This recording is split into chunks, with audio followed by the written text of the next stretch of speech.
부활신앙으로 승리의 기쁨을 주실 아버지 하나님 기대합니다. 하나님, 빈 무덤을 찾는 인생처럼 허무한 삶을 살았던 우리에게 다시 한번 이 아침 부활하신 주의 은혜와 능력이 우리 심령에 임하는 은혜의 시간 되게 하여 주십시오. 하나님, 세상 염려, 근심, 걱정들이 마치 예수님의 무덤을 막았던 큰 돌덩이 같은 무덤들이 주님 부활하심으로 싹 다 굴러져 나갔습니다. 이제 우리 안에 평안과 기쁨으로 이제 주님을 바라보면서 우리의 남은 생 새롭게 부활신앙으로 승리하는 주의 모든 자녀 되기를 원합니다. 이 말씀이 하나님 귀로 들려지지 않게 하여 주십시오. 메마른 심령이 하나님 아버지 우리의 메마른 심령을 살리는 말씀 되게 하시고, 닫혀진 심령을 하나님 기경하는 말씀 되게 하시고, 잠자는 영혼을 새롭게 흔들어 깨우는 귀한 말씀 되도록 역사하여 주시옵소서.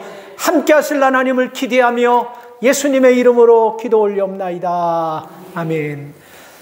이 부활주를 이렇게 몇 번 맞이하면서 항상 생각하는 게, 아, 참 춥다. 그리고 또 비 오는구나. 날씨가 안 좋다. 그렇게 생각했는데, 근래 드물게 이 부활절 참 아름답고 참 따뜻하고 좋은 날인 것 같아요.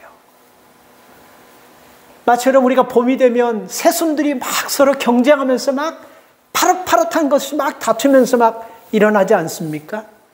새순들이 막 일어나면서 경쟁하듯이 파릇파릇 일어나고, 새들이 여러분 막 즐겁게 노래하는 그 새소리처럼 우리의 마음도 좀 완악함과 완고함과 딱딱함들이 좀 새순처럼 부드럽게 너그럽게 온유하게 부활신앙으로 바뀔 수 있기를 축복합니다. 주님의 십자가가 나의 십자가가 되고 나의 십자가가 주님의 십자가가 되는 은혜가 있기를 주의 이름으로 축복합니다. 예수님은 많은 사람들의 손을 거쳐서 십자가에 못 박혀 돌아가셨습니다. 고소하고 때리고 조롱하고 악담하는 이런 많은 사람들의 손이 예수님을 결국은 십자가에 못 박았습니다. 그리고 못 박는 그것도 수많은 사람들이 합력해서 예수님을 십자가에 못 박았어요. 그리고 못 박아버렸기 때문에 다 끝났다고 생각했습니다. 이제 끝이다라고 생각했어요. 이제 이 한 유행은 이제 끝나버리고 다시는 예수니 뭐니 하는 사람은 이제 드러나지도 않을 것이라고 생각해요. 그런데 하나님께서 살리셨습니다. 오늘 여러분 이 은혜가 우리에게 있어야 돼요. 이 삶 가운데서 여러분 우리를 누르고 힘들게 하고 두렵게 하고 불안하게 하는 이것들이 여러분 오늘 예수 그리스도의 능력이 들어감으로 말미암아 싹 다 떨어져 나가는 은혜가 있기를 바랍니다. 이 말씀을 통해서 여러분 부활신앙이 무엇이고 내가 부활신앙을 믿는다면 말이 필요 없지 않습니까? 내가 하나님을 믿는다면 안 믿는 사람하고 말이 필요 없지 않습니까? 내가 아주 귀한 정말 이 땅에 있는 수많은 신 중에 살아있고 내 과거, 현재, 미래를 주관하시는 그 하나님을 믿는다고 한다면 물 떠다 놓고 정아주 떠다 놓고 손이 불이 나도록 피는 그런 신을 믿는 사람은 좀 달라야 되지 않겠습니까? 오늘 여러분 우리가 부활의 신앙을 갖는 사람들이 어떤 마음으로 살기를 원하시는지 성경은 뚜렷하게 몇 가지 메시지를 준다고 생각합니다. 첫째, 여러분 우리 부활 신앙이 있는 사람은요 소망을 가져야 돼요. 소망. 절망이 아니고 소망입니다. 독이 아니고 복입니다. 외자기 때문에 다 비슷하지 않습니까? 절망, 소망, 복, 독 비슷하지만 우리는 복을 가져야 되고 우리는 소망을 가져야 되는 것입니다. 오늘 10절 말씀을 보면 모든 사람들이 다 슬퍼했어요. 여인들도 슬퍼하고 제자들도 슬퍼하고 게임 다 끝나버렸다고 이제 다 져버렸다라고 생각했습니다. 그래서 여러분 여인들은요 예수님의 시신이 무덤에 그대로 있다라고 생각하고 그 안식일 이른 새벽에 여인들이 예수님의 무덤에 간 것입니다. 근데 여러분 무덤에 갔는데 분명히 그 무덤에 예수님의 시신이 안치된 걸 보았는데 비어 있어요. 당황하지 않겠습니까? 우리가 무덤을 잘못 찾았나? 아니면 너무 새벽이고 깜깜하니까 우리가 이 다른 무덤을 찾았나? 이런 혼동이 올 거 아니에요? 그 순간 여러분 6절 말씀을 보면요. 하나님의 천사가 그는 살아나셨고 여기 계시지 아니하니라는 이 말씀이 들립니다. 이 메시지가 들립니다. 무슨 말입니까 여러분 이 말씀은요? 예수님은 살아났다는 거예요. 예수님은 죽음이 가둬놓을 수 있는 분이 아니라는 거예요. 예수님은 사망이 함부로 할 수 있는 분이 아니라는 것입니다. 예수님이 사망을 이겼다는 거예요. 이 말씀이에요. 천사들이요. 예수님은 살아났다. 이 말씀이 바로 그 말씀인 것입니다. 여러분 살아가면서 죽음에서 자유로운 사람 보셨어요? 인생을 다 포기한 사람, 그런 사람들이 아니에요. 우리가 정상적인 생각을 가지고 죽음에서 자유한 사람 보셨습니까? 그런 사람이 있다는 것은 배우고 가졌고 똑똑한 것이 아니고 뭔가 그 사람은 확실하게 믿는 게 있기 때문에 그래요. 오늘 새벽에도 말씀드렸지만 우리가요 다들 비슷비슷하게 살아가는 거예요. 그런데 여러분 우리가 게이트가 여러분 축복의 게이트가 있고 지옥의 게이트가 있는데 비행장 가면 게이트가 다 똑같잖아요. 그래서 넘버만 다르듯이 잘못 들어가 버리면 여러분 영 딴 곳으로 들어가요. 비슷비슷한데 잘 찾아가야 되는 것입니다. 세미터리도 여러분 우리가 가는 과정을 보면 죽어가지고 장례 치르고 리무진 타고 세미터리 가서 비석생 다 비슷비슷해요. 근데 여러분 우리가 결과적으로 죽음 너머에는 우리가 상상하기도 싫은 상상할 수 없는 분명한 다른 세계가 있다라고 말씀드렸지 않습니까? 이 죽음에서 이 죽음을 마음대로 뛰어넘고 이 죽음을 풀어버리시고 죽음을 깨트려버리시는 분은 지구상에 없습니다. 딱 한 분 살아나신 예수 그리스도임을 믿으시기 바랍니다. 우리가 누굴 믿습니까? 이분을 믿는 거예요. 이제는 여러분 우리가 이분이 간 길을 따라가면서 적어도 여러분 믿음을 가지고 살기 때문에 아니 언제 죽을 줄도 모르는데 그렇지 않습니까? 여러분 내가 정확하게 죽을 날 아는 사람이 있어요? 몰라요. 왜 두려워합니까? 죽음 때문에. 이제 죽음 안에서 죽음 바운드리에서 죽음이 미는 대로 주님이 끄는 대로 죽음이 끄는 대로가 아니고 이제는 여러분 이 죽음의 선을 넘어가지고 왔다 갔다 할 줄 알아야 돼요. 죽을 수 있어. 아니 죽어. 그러나 이제 준비하는 거예요. 사람은 여러분 살 때는요 육체 안에 영이 있어가지고 한 덩어리지만 딱 죽으면 분리된다 그러지 않았습니까? 분리되는 거예요. 그래서 육체는 여러분 요만큼의 흙으로 가버리는 것이고 영혼은 천국 아니면 지옥 두 군데 외에는 없어요. 우리는 여러분 천국 간다는 믿음을 가지고 적어도 죽음에 대해서는 이제 여러분 넘어서야 되는 것입니다. 죽어요. 여러분이 걱정하고 안 죽을 것에서 안 죽는 게 아니에요. 우리는 시간이 정해진 사람이에요. 모르는 것뿐입니다. 너무 이거에 두려워하지 마세요.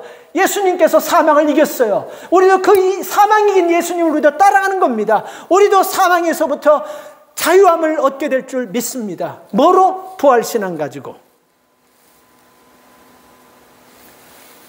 여러분 우리가 부활신앙을 만난 사람들은 우리가 많은 사람들이 여러분 바뀌고 변합니다. 성경에도 부활신앙을 만난 분들은 다 변했어요. 부활신앙을 가진 사람은 살아났습니다. 육체를 가지고 죽었던 사람도 부활신앙을 예수님께서 주니까 살아났어요. 이건 우리 영혼이 살아난다는 것입니다. 누가복음 보면 과부에게 아들 하나 있는 나인성 과부 아들이 죽었을 때 예수님께서 다른 말 하지 않았습니다. 다른 말 하지 않았어요. 청년아, 일어나라. 예수님께서 한 말씀 하셨어요. 일어났어요. 나사로의 무덤에 가가지고 나사로야 나오라 한마디 했어요. 나왔어요. 마태복음 5장에 보면 회당장 야이로의 딸이 죽었을 때 달리다굼 내가 내게 말하느니 일어나라 소녀야 일어나라 이 한마디에 일어났습니다. 오늘은 이 말씀은요 사망을 초월하고 그리고 여러분 주님께서 우리에게 주시는 생명의 근원으로 우리를 몰고 가시고 있다라는 말씀을 꼭 기억하시기 바랍니다. 그래서 오늘 여러분 우리가 이 세상 것에 오늘 여인들이 무덤에 가면서 걱정하는 게 있죠. 예수님 시신을 무덤에 놓고 큰 돌멩이 가지고 막아놔 버렸는데 이걸 누가 맹겨줄까? 이걸 누가 밀어가지고 굴려줄까? 이 걱정했어요. 이게 뭡니까? 이게 세상 걱정이 얘기하는 거예요. 우리를 걱정하는 것들은 여러분 눈으로 볼 때는, 느낄 때는 엄청나게 큰 돌멩이 돌 같은데 우리가 믿음으로 나가면 벌써 그 돌은 굴려져 있음을 믿으시기 바랍니다. 여인들이 이 돌멩이 누가 옮길까 갔는데 걱정할까? 이게 얼마나 걱정하면서 갔겠어요. 새벽에 믿음을 가지고 향품을 가지고 예수님에게 몸에 바르기 위해서 갔는데 제일 중요한 것이 뭐냐면 시신이 있을까 없을까 이게 아니에요. 뭡니까? 이 돌을 누가 굴려줄까 했는데 인간들이 생각하는 전혀 걱정할 것도 없는 그 걱정거리가 가니까 굴려져 있지 않습니까? 이게 부활의 은혜인 줄 믿습니다. 그래서 복음이라는 것은요, 십자가하고 부활입니다. 복음하면 복음이 뭔가, 가스플 하면 가스플이 뭔가, 크로스하고 레저렉션 두 개만 딱 생각, 이게 한 덩어리예요. 나눌 수 없어요. 그래서 여러분, 우리가 예수님께서 십자가에 못 박혀 돌아가셨다는 것은 단 2000년 전에 한 분이 십자가에서 죽은 거 그게 아니고 왜 죽었냐가 중요한 거예요. 그렇죠? 다른 사람도 아닌 지금부터 2000년까지는 엄청난 사람이, 수도 셀 수 없는 사람이 죽었어요. 근데 그런 죽음과 예수님의 죽음은 달라요. 복음은 십자가와 부활이에요. 그것만 딱 아시면요, 어떤 복음도 우리를 흔들고 어떤 이단들이 와도 우리를 흔들지 못해요. 복음은 십자가, 부활이 딱 하나로 돼 있어요. 그래서 여러분, 왜 예수님이 십자가 분명히 죽은 거예요? 왜? 내 죄를 사해 주기 위해서.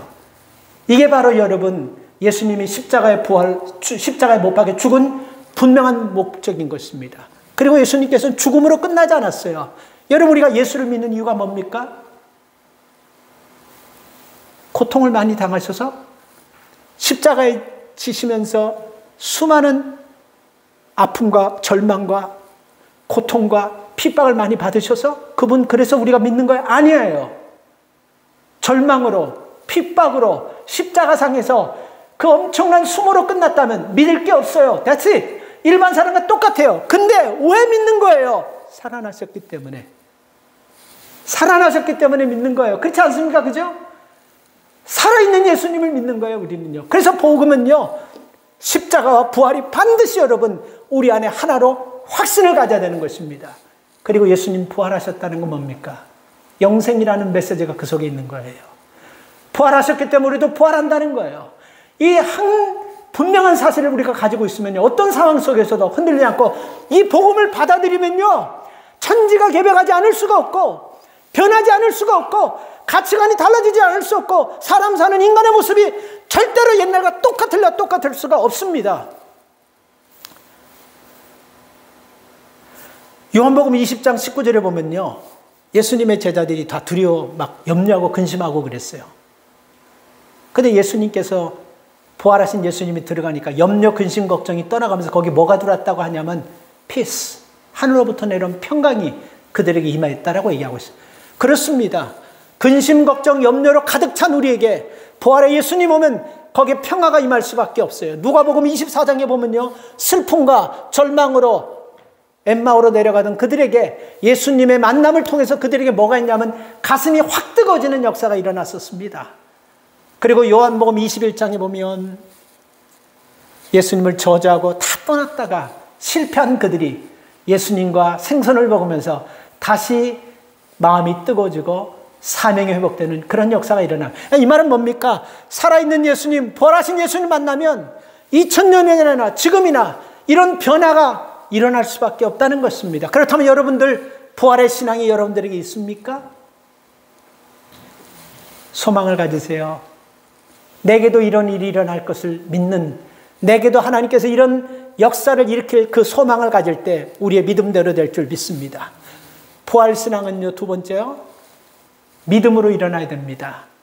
1절과 2절에 보면 여인들이 시체에 바를 향품을 가지고 예수님 무덤에 갔다. 잘 들어보세요. 향품이라는 것은 뭐냐면 사람이 썩지 않도록 오래 가게 하는 그런 황약품을 얘기하거든요. 그런데 이렇게 믿음이 좋아하고 예수님을 따랐던 이 마리아와 여인들이 향품을 가져갔다는 것은 뭐를 전제로 하는 것입니까? 예수님은 죽었다는 걸 전제로 하는 거예요. 그렇죠? 예수님 살 것이라는 거 전제로 하면 절대로 향품 발라서는 안 되는 거예요. 옷이나 한 벌 단단하게 이쁜 옷 꾸며서 가져온 벌이지만 향을 가져갔다는 건 분명히 예수님께서는 십자가에 못 박히시기 전에 여인들도 들었고 제자들도 들었고 많은 사람, 내가 다시 살아날 거다, 핍박을 받고 고통을 받지만 살아날 거다 얘기를 수없이 했습니다. 그럼에도 불구하고 예수님께서 십자가에 못 박혀 돌아가셨으면 새 옷이나 부활하신 분이 입고 갈 그런 옷이나 입고 가야 되는데 향을 가져갔다는 것은 믿지 않았다는 거예요.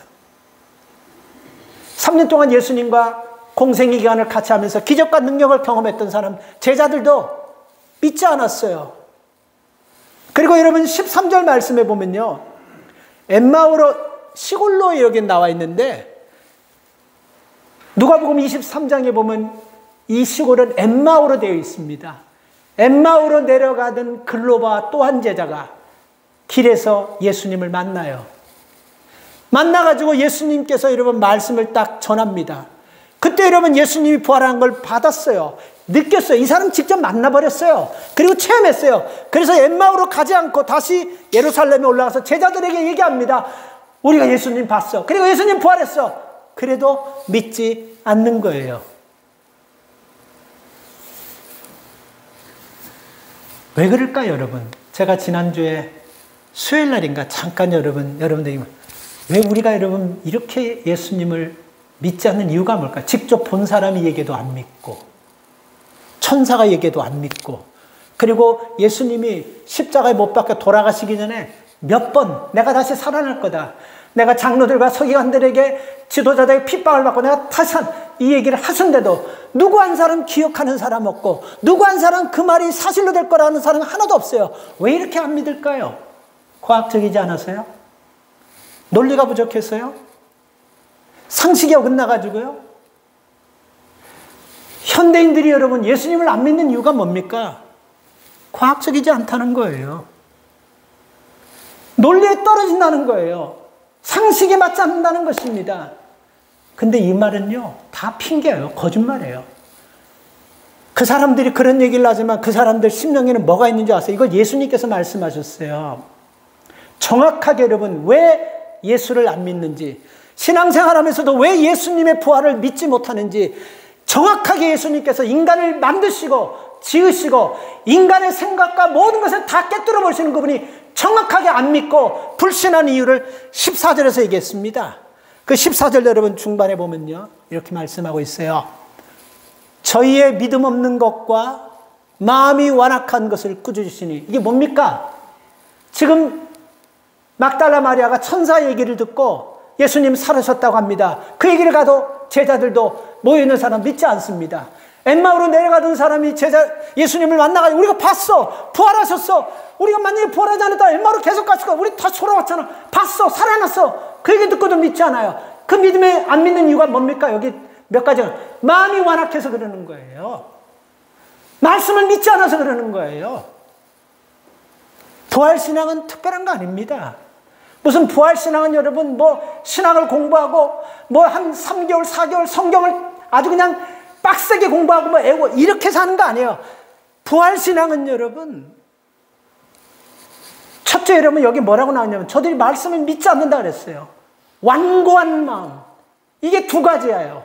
예수 믿으면서도 부활신앙을 경험하지 못한 사람은 이 두 가지가 걸려 있는 것이고, 아직까지 예수 근처에 오지 못한 사람도 이 두 가지 때문에 그러는 것이 뭐 논리적이지 않고 뭐 과학적, 전부 다 핑계고 거짓말이에요. 그 사람 속에 들어가면요, 이 두 가지가 신앙의 벽을 딱 가로막고 있다는 것입니다. 그래서 여러분 성경은요, 말씀을 믿어야지만 여러분 부활신앙 믿어지는 것이고 부활신앙의 능력을 경험하는 거예요. 그래서 여러분 성경은요, 이 부활신앙이라는 것은 로마서 10장 17절 말씀을 보면 우리가 말씀을 믿지 않는다 그랬지 않습니까? 있으니까 14절에요. 그래서 로마서 10장 17절에 보면 믿음이라는 것은 들음에서 난다 그랬어요. 들음은 그리스도의 말씀으로 말미암느니라.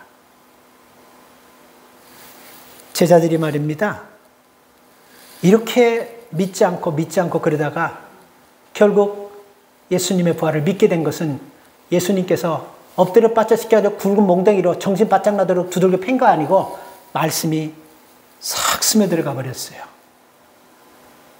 그러니까 여러분 우리가 이렇게 생각해요. 야, 예수님의 제자들도 안 믿었는데 뭐 우리도 괜찮겠네. 그러나 여러분, 예수님의 제자 안 믿었지만 믿으려고 하는 마음을 놓지 않았다는 것이며, 여러분들도 잘 믿기지 않는다면요, 적어도 내가 이 믿음의 마음을 놓지 않으려고만 한다면요, 언젠가는 하나님의 성령이 여러분들에게 들어가서 깨닫게 할 줄 믿습니다.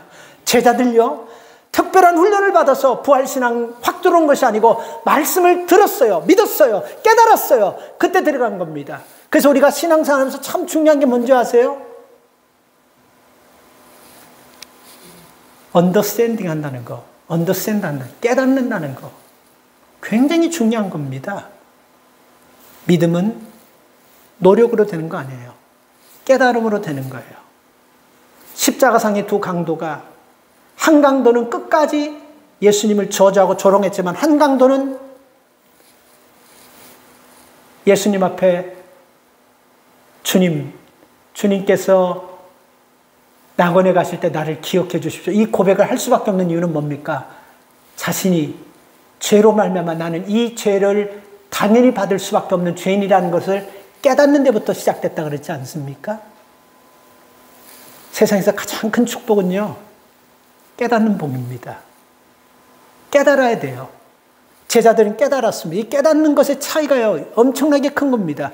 그러니까 제자들이 예수님의 십자가에 못 박혀 돌아가셔서 부활하신 것을 말씀을 듣는 가운데 과거에 들었던 말씀이 깨달아지고 믿어지면서 삶이 바뀌는 거예요. 오늘 우리도 특별한 훈련이나 특별한 가용을 거치는 것이 아니고 우리도 여러분 깨닫는 은혜를 통해서 이런 역사가 나타날 줄 믿습니다.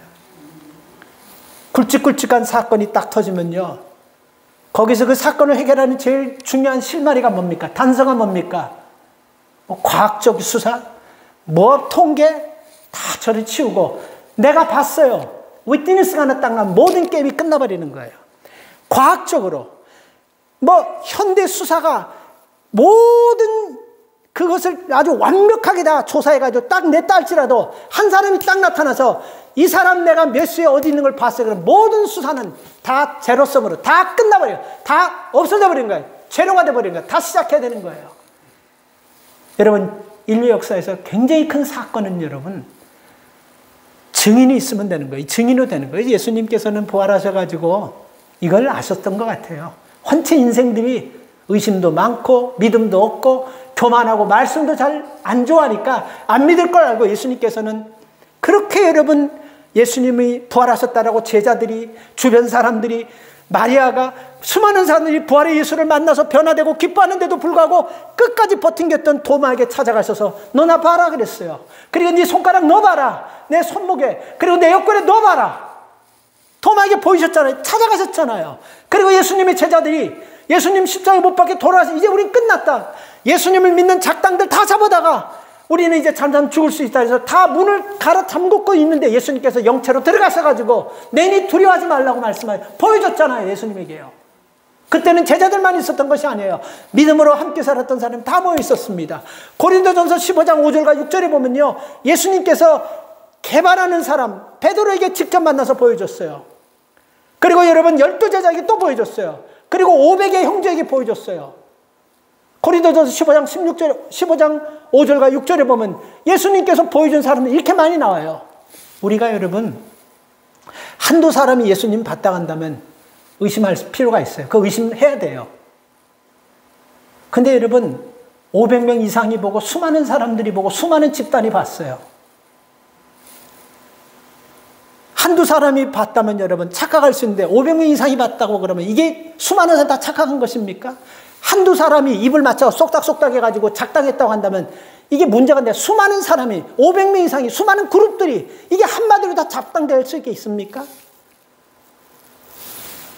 여러분 예수님께서 이렇게 여러분 이 과정을 통해서 여러분 부활하시면서 예수님이 이걸 다 하시고 충분히 여러분 인생들이 원체 믿음이 없기 때문에 안 믿을 거야 이렇게 보여주셨어요. 그리고 이 사건으로만 끝난 게 아니고 여러분 참 열심히 믿고 온 가족이 다 예수 믿어도 우리 집 식구 중에 끝까지 예수 안 믿고 버팅기는 사람이 있잖아요. 희망 가지세요. 저는 예수님의 가족 중에도 이런 물건 하나가 있었어요. 야고보가 참 안 믿었어요. 그리고 예수님이 십자가 못 박히 돌아가시기 전에 예수님의 형제들 다 안 믿었어요. 어쩌면 예수님께서 이거 잘못된 거예요. 정신이 약간 돌지 않나 하고 예수님을 데려다가 집에서 퇴케하려고 부모와 모든 사람들이 다 찾아다녔어요. 그렇게 예수를 믿지 않는 사람 중에 제일 완악한 사람이 야고보였습니다. 근데 그 야고보가, 예수님 동생 야고보가 예수 믿고 사도가 돼서 초대교회 영적 지도자가 된 이유가 뭡니까? 부활하신 예수님을 만났기 때문에 그래요. 여러분, 우리가 잘 아는 사도 바울 보세요. 얼마나 지성적입니까? 얼마나 논리적입니까? 얼마나 똑똑합니까? 걸어다니는 사전이에요. 걸어다니는 천재예요. 그런 사람이, 얼마나 논리도 정연한 사람이 확 뒤집혀가지고 예수를 만난 이유가 뭡니까? 다메섹에서 부활한 예수를 만났기 때문에 그런 거예요. 이렇게 영으로, 육체로 예수님께서 많은 사람들에게 보여줬습니다. 여러분, 우리가 이 입증한다고 다 믿는 거 아니에요.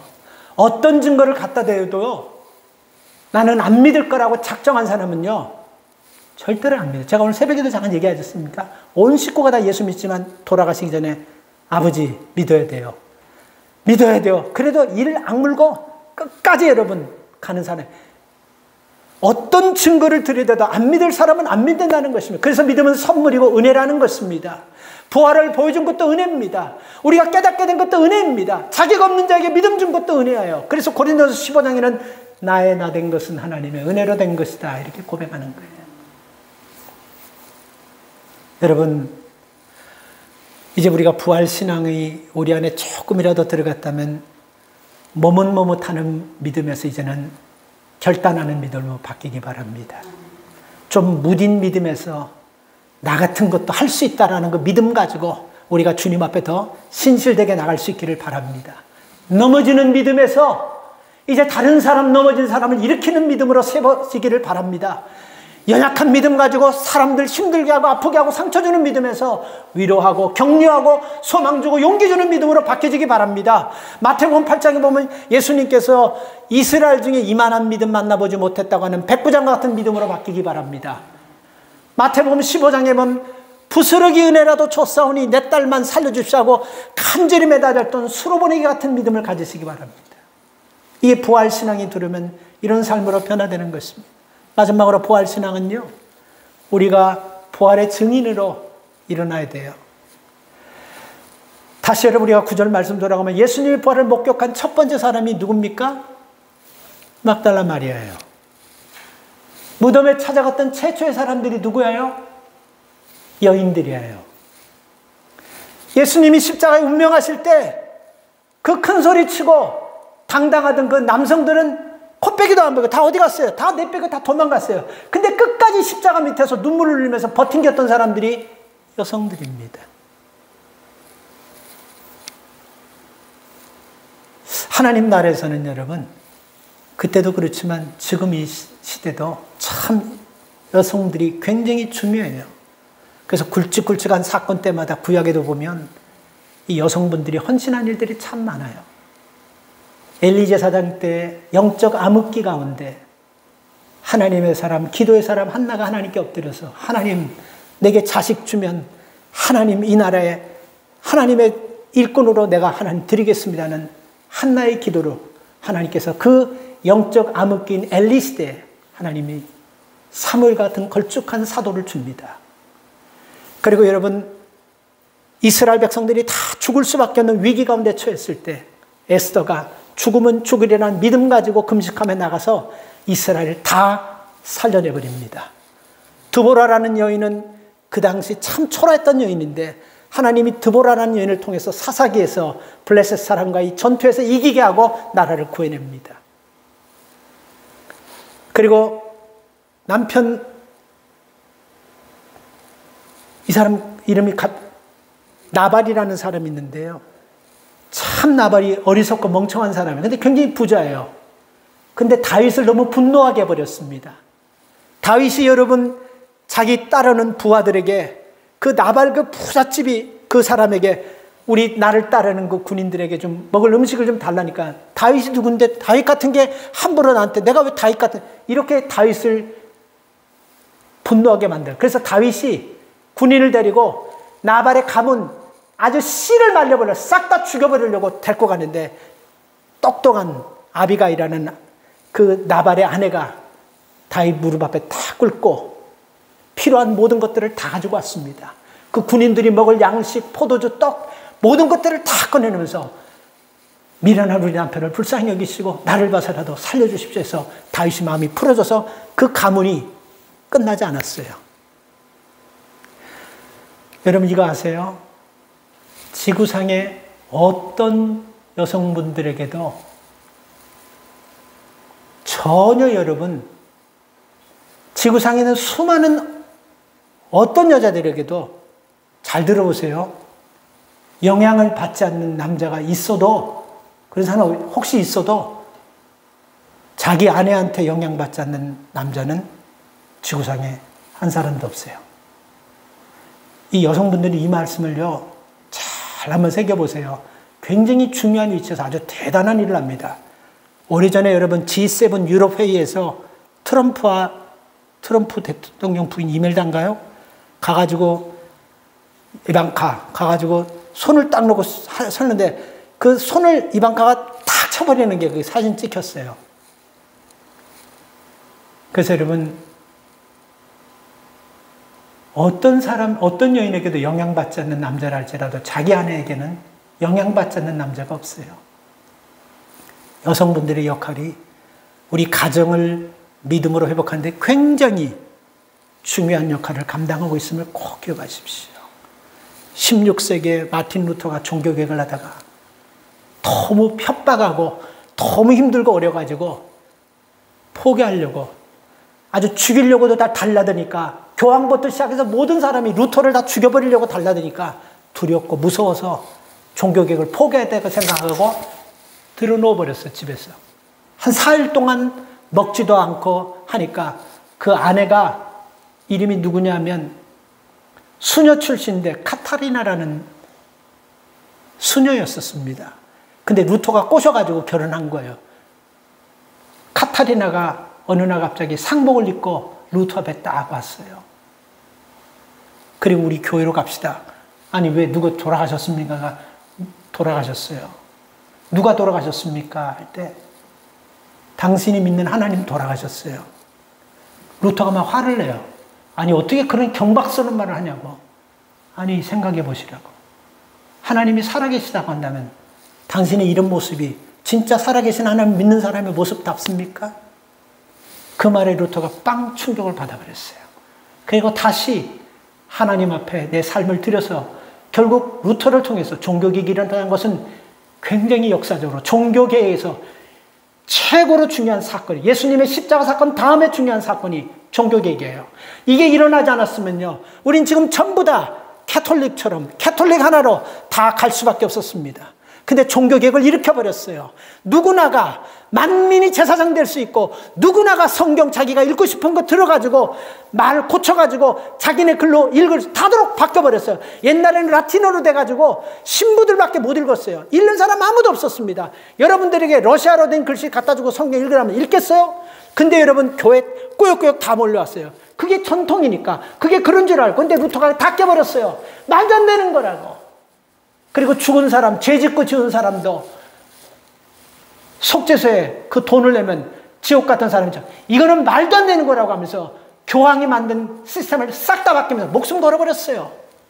그래서 그 아내 얘기를 듣고 다시 한 것입니다. 만약에 근데 그 아내가 반대로 쌀쌀맞게 욥의 부인처럼 에라 모르겠다. 네 남 하나님 저주하고 당신 죽어. 이게 하나님이냐? 막 이렇게 했다고 생각해 보세요. 여성분들이 굉장히 중요합니다. 그래서 여러분 오늘 이 본문을 가만히 보면 참 희한한 게 제일 처음에 예수님 부활받던 사람도 여성이고 그리고 제일 먼저 무덤에 찾아간 분들도 여성이고 그리고 끝까지 남아서 버텼던 사람들도 여성이고 뒷감당했던 사람들도 여성분들이고 그리고 이 부활의 첫 소식을 제일 처음 들려준 것도 여성이고 근데 다 보잘것없는 사람이었습니다. 여기에 나오지 않습니까? 그 중에 한 사람 딱 대표하면 7 귀신 들렸던 사람. 귀신에게 한 귀신에게만 들어가도 이게 감당 힘든데 아주 7 귀신이 들어가니까 사람이 사람으로 살 수가 있겠어요? 귀신 들어가 본 적 있어요? 귀신 들어가 본 적 있는 분들은 알 거예요 아마. 7 귀신이 들어가면 감당할 수가 없는 건데 7 귀 완전히 정신줄 놓은 사람이에요. 근데 이런 사람들을 썼습니다. 잘 들어보세요. 그런 사람들이나 예수님의 12제자들이나 우리들이나 뭐가 다릅니까? 주님은 그렇게 큰 소리 땅땅 치다가 다 도망가고 다 저주하고 떠난 그 제자들을 다시 다 불러가지고 그들에게 다시 또 쓰지 않습니까?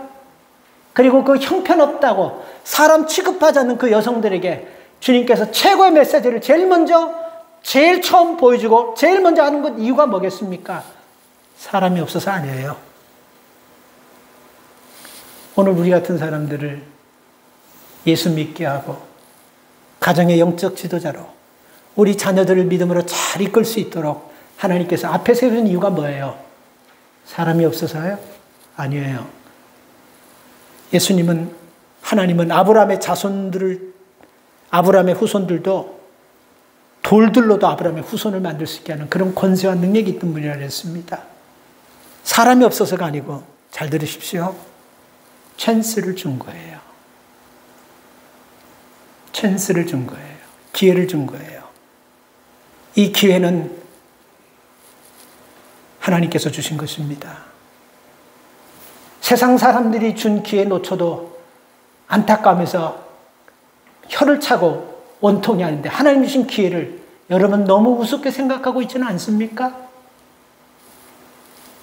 부활신앙은요, 이 기회를 붙잡고 일어나는 거예요. 그래서 부활신앙은 나 혼자 믿고 천국 가는 것이 아니고 나와 관계된 모든 사람에게 이 영향을 흘러보내면서 주의 복음을 전하면서 사는 것이 주님께서 부활하셔서 우리에게 주신 메시지입니다. 믿으시면 아멘 하십시오. 부활하셔가지고 승천하시면서 주신 메시지가 뭡니까? 온 천하에 다니며 만민에게 복음을 전하라고 했어요. 우리가 이거 증인되는 거예요. 우리가 이런 부끄러운 증인 아니에요. 우리가 남 협잡하고 못된 짓 하고 사기치는 증인 아니에요. 인류 역사상 가장 큰 가장 큰 사건 3가지는 뭐냐면요. 첫 번째, 예수님께서 육신의 몸으로 이 땅에 오신 사건이 세상에 제일 큰 사건이에요. 두 번째, 그분이 십자가에 못 박혔던 사건이 두 번째 세상에 가장 큰 사건이에요. 세 번째, 그분이 부활하신 사건이 가장 큰 사건. 이 역사에 무슨 히로시마의 원자폭탄, 러시아 이런 거 아니에요, 여러분. 이 3가지의 가장 중요한 사건을 우리가 증인으로 우리를 쓰셔서 찬스를 줬어요. 이 찬스 놓치지 마시고 이제 부활신앙을 가지고 이 복음 전하면서 주님이 기뻐하시는 부활신앙으로 살아가는 여러분 다 되시기를 주님의 이름으로 축원합니다. 하나님 감사합니다. 우리가 걱정했던 돌, 하나님 우리가 살아가면서 걱정하는 것들은 다 그런 돌과 같은 것들입니다. 믿음으로 행하면 그 돌은 벌써 굴려져 간 것입니다. 아무도 믿었지 않지만 주님께서는 말씀을 주셔서 부활신앙이 소망을 가지고 일어나야 되고 믿음을 가지고 일어나야 되고 증인의 삶으로 일어나야 된다는 그 메시지를 주셨습니다. 우리가 이 메시지 가지고 하나님 이제는 머뭇머뭇하는 신앙에서 이제는 아버지 하나님 넘어지고 쉽게 쓰러지는 신앙에서 일어나는 신앙, 이제는 세워주는 신앙, 이제는 축복의 통로가 되는 신앙으로 우리 가족을 살리고 가문을 살리고 후손을 살리는 그런 축복의 통로가 되는 신앙인들이 되게 하여 주시옵소서. 예수님의 이름으로 기도 올려옵나이다. 아멘. 우리 시간은 바로